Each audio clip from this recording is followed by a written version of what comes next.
This is a story from my childhood that I recently remembered while in the shower. I spent my childhood in Mallorca with my grandparents. They lived in the middle of nowhere and didn't even have asphalt roads until I was 6, but I always loved it there. I used to explore the area all the time, and my grandparents weren't exactly overprotective, so I was alone a lot of the time, though I did do some hikes with Grandma. Plus, it's not like there's any danger around there. This story happened when I was about 10, and wandered further south on one of my lone hikes in the forest than ever before. Keep in mind, this is the forest with a sand floor, full of rocks, and generally pretty dry, not creepy in the slightest.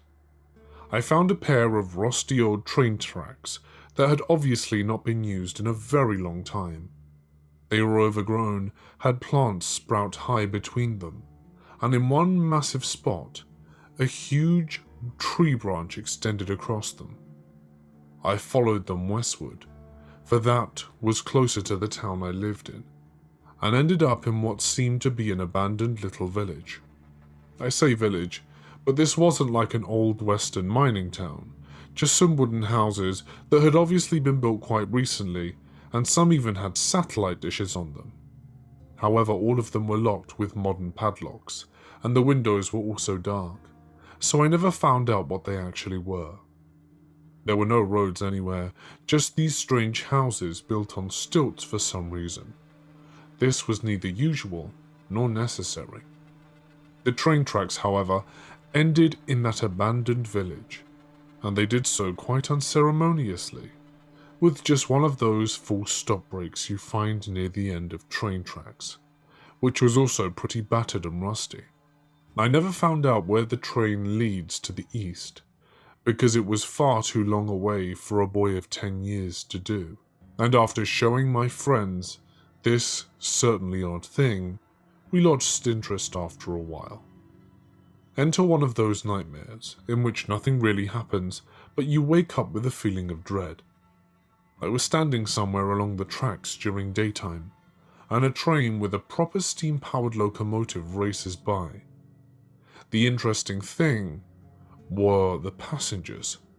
They wore so many styles of exotic clothing, some of them so different that they didn't just quite fit. It wasn't just a different time period and culture, but styles you'd expect to see in sci-fi and fantasy films. A guy in a blue toga was sat next to a woman in a grey suit, ripped straight from a cyberpunk game. So I did what any curious 10-year-old boy would do, and went to see the tracks the next day. All the plants that had grown between the ties and over the tracks were severed clean or crushed, and that big tree branch was about 1 kilometer down the railroad that had broken off and had been thrown about 5 or 7 meters. The wound, if you call it that, was still pretty fresh, so it must have happened recently. The strange thing was that, judging from where I found the branch, the train must have come from the tiny settlement, which is impossible, considering that there is no train there in the first place. I told this to a friend of mine at school, and she claimed she had the same dream, though to be fair, she always talked about how she had psychic powers and stuff. Not to mention that she was into me, but we were primary school kids. Nothing weird ever happened after that, at least not concerning the railroad or the strange train.